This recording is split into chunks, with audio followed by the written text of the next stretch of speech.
Minimum wage would be another one.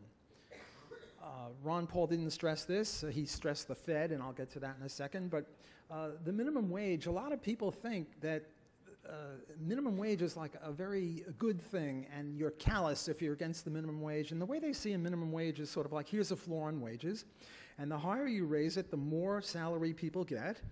And who could be against that? I mean, what do you favor poverty or something like that?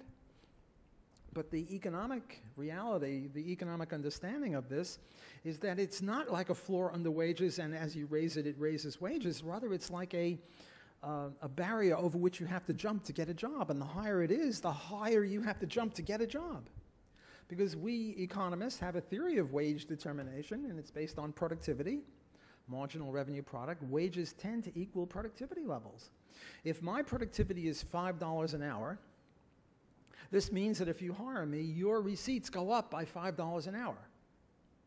So what is your opening bid? If you're a capitalist pig, what will you bid for my wages? What's the opening bid?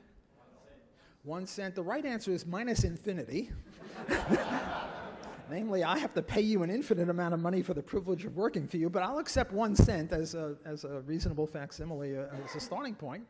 But at 1 cent, then the entrepreneur makes $4.99 profit. So somebody else will say, well, 2 cents or 3 cents, and it'll be bid up to $5. It doesn't necessarily get there. Only in equilibrium will it be there, and we're never at equilibrium, but we're always moving toward equilibrium. If it's $4 an hour, someone will say 4.01.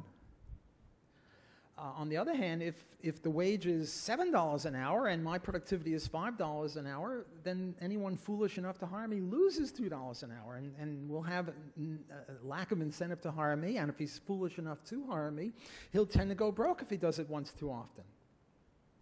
And yet the minimum wage law is very, very popular among voters in the United States and Canada, countries that I'm more familiar with, and I imagine it's the same everywhere because people don't understand economics.